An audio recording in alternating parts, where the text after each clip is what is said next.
La Nouvelle Jérusalem. Jésus parcourait toutes les villes et les villages, enseignant dans leurs synagogues, prêchant la bonne nouvelle du royaume et guérissant toute maladie et toute infirmité. Matthieu 9, 35. Les chefs des Juifs sont devenus furieux du Seigneur Jésus parce qu'il guérissait parfois les gens le jour du sabbat. Selon eux, il ne respectait pas le sabbat et il transgressait la loi, car ce jour était très important pour eux.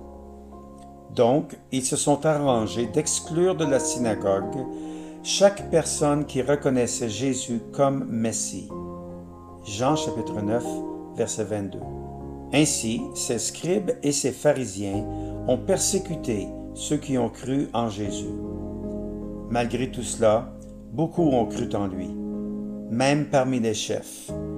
Mais à cause des pharisiens, ils ne l'ont pas confessé, de peur qu'il ne soit mis hors de la synagogue. C'était en dépit du fait que Jésus avait dit dans le Sermon sur la montagne, « Bienheureux ceux qui sont persécutés pour la justice, car c'est à eux qu'appartient le royaume des cieux. » Matthieu, chapitre 5, verset 10. Nous allons donner quelques exemples de la persécution subie par ceux qui ont suivi Jésus et des gloires qu'ils attendent dans la Nouvelle Jérusalem. Les Juifs ont appelé l'homme qui avait été aveugle depuis sa naissance et qui avait été miraculeusement guéri par le Seigneur Jésus pour se présenter devant eux. Ils lui ont dit, « Donne gloire à Dieu, nous savons que cet homme est un pécheur. » Mais il répondit, « Si cet homme ne venait de Dieu, il ne pourrait rien faire. » Et ils lui répondirent, « Tu es entièrement né dans le péché, et tu nous enseignes? » Puis ils le jetèrent dehors. Jean chapitre 9, verset 34. Bientôt après, Jésus, qui est le bon berger, a entendu dire qu'il l'avait chassé de leur synagogue. Parce que le Seigneur cherche toujours le perdu, selon Matthieu 18, verset 12, il est allé le chercher, et quand il l'a trouvé, il lui a dit, « Crois-tu au Fils de Dieu? » Il a répondu, « Je crois, Seigneur. » Et il se prosterna devant lui, c'est-à-dire, il lui rendit hommage.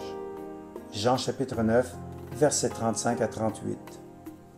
Plus tard, les chefs religieux ont persécuté Étienne après qu'il avait donné un merveilleux témoignage en Actes chapitre 7. Pendant qu'il était exécuté, Étienne a dit, « Voici, je vois les cieux ouverts et le Fils de l'homme debout à la droite de Dieu. » Ils poussèrent alors de grands cris en se bouchant les oreilles, et ils se précipitèrent tous ensemble sur lui, le traînèrent hors de la ville et le lapidèrent. Voir Actes chapitre 7, versets 55 à 60. Jésus a dit aussi, « Ne craignez pas ceux qui tuent le corps et qui ne peuvent tuer l'âme. Craignez plutôt celui qui peut faire périr l'âme et le corps dans la géhenne. » Matthieu chapitre 10, verset 28.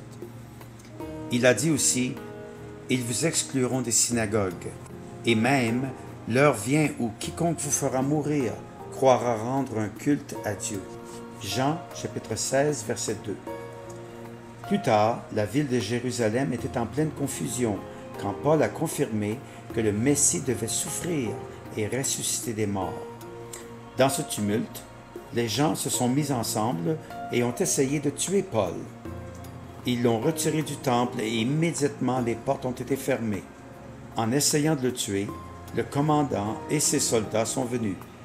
Alors ils cessèrent de battre Paul. Actes 21, verset 32.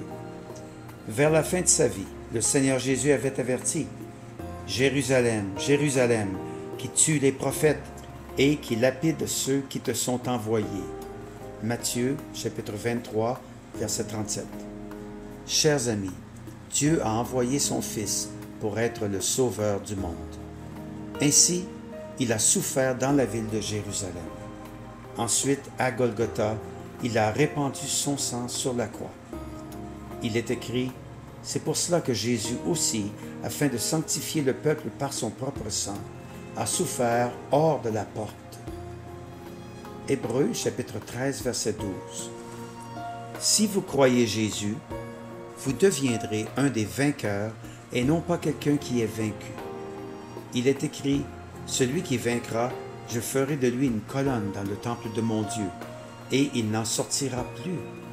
J'écrirai sur lui le nom de mon Dieu et le nom de la ville de mon Dieu, de la nouvelle Jérusalem qui descend du ciel d'auprès de mon Dieu, et mon nom nouveau. » Apocalypse chapitre 3, verset 12.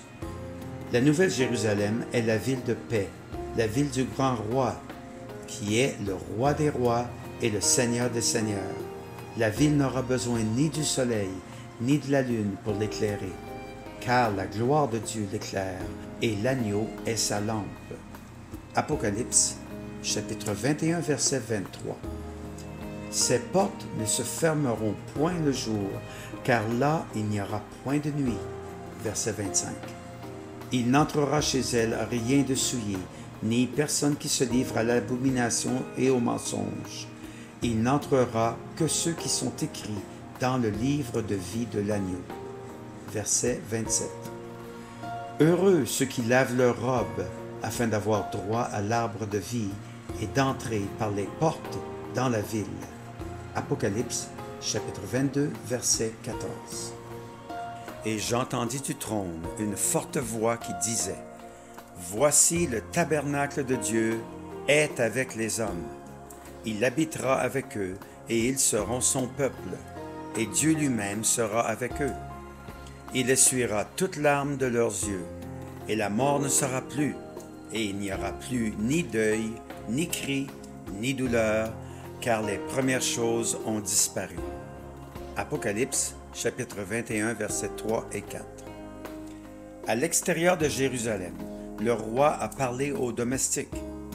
Alors le roi dit aux serviteurs, « Liez-lui les pieds et les mains, et jetez-le dans les ténèbres du dehors, où il y aura des pleurs et des grincements de dents. » Matthieu, chapitre 22, verset 13.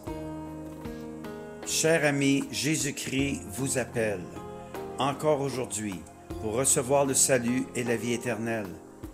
S'il vous plaît, quand vous lisez cette invitation, soyez sûr qu'il existe et qu'il vous appelle pour ouvrir votre cœur pour lui. Il est écrit, « Cherchez l'Éternel pendant qu'il se trouve, invoquez-le tandis qu'il est prêt. » Ésaïe chapitre 55, verset 6. Jésus a dit, « Voici, je me tiens à la porte et je frappe.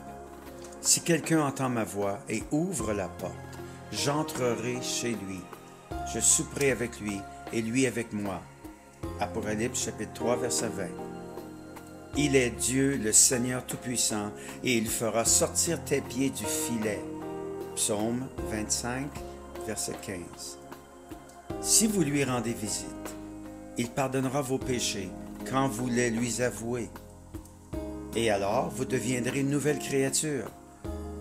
Si nous confessons nos péchés, il est fidèle et juste pour nous les pardonner et pour nous purifier de toute iniquité. 1 Jean, chapitre 1, verset 9. Voulez-vous que vos péchés soient pardonnés, votre nom être écrit dans le livre de vie et avoir une part avec ceux qui sont lavés par le sang précieux de Jésus? Alors vous serez en mesure d'entrer dans la nouvelle Jérusalem, la ville sainte.